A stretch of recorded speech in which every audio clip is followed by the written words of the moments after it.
प्राचीन समय की बात है। समस्त स्वर्ग लोक उत्साहित था। भगवान विष्णु स्वयं माता लक्ष्मी के साथ अपने विवाह में सभी को आमंत्रित कर रहे थे। सभी देव भगवान विष्णु की शादी में सबसे अच्छा दिखना चाहते थे, जिसके लिए सभी देवों में सर्वश्रेष्ठ कपड़े पहनने की होड़ लग रही थी। जैसे ही सभी देव तैयार होकर बारात में शामिल होने के लिए भगवान विष्णु के घर पर इकट्ठा हुए, तो उन्होंने देखा कि भगवान गणेश जी भी घर में प्रवेश कर रहे हैं।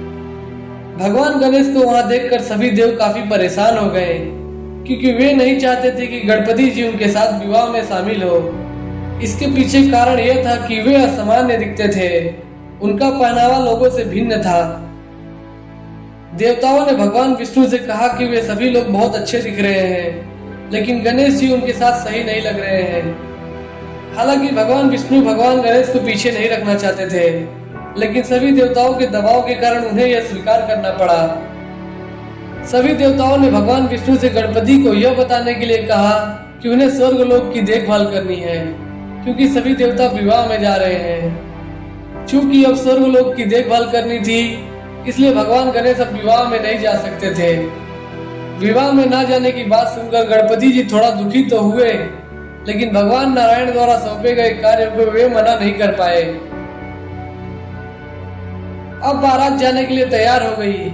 सभी देवता विष्णु जी के साथ चल पड़े। बारात आगे बढ़ रही थी कि तभी सामने एक रास्ते में एक खड्डा था, जिसमें कई देवताओं के रथ का पहिया फंस गया और बारात रुक गई।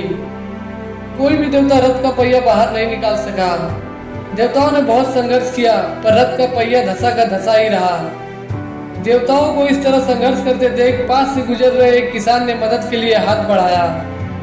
किसी को विश्वास नहीं था कि वह यह कार्य कर पाएगा, लेकिन फिर भी उसे मौका देने का फैसला किया गया। किसान ने पहिया पकड़ लिया और जय गणपति चिल्लाया, और पहिया एक झटके में जमीन से बाहर आ गया।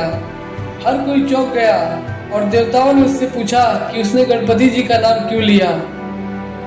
किसान ने उत्तर दिया कि भगवान गणेश सभी समस्याओं को दूर करने वाले हैं। वे प्रथम पूजनीय देव हैं, इसलिए मैं हमेशा कोई भी काम शुरू करने से पहले भगवान गणेश का नाम लेता हूँ। यह सुनकर सभी देवता लज्जित हुए और स्वयं को दोषी महसूस किया। उन्हें इस बात का आभास हुआ कि अच्छे दिखने से कोई फर्क नहीं पड़ता।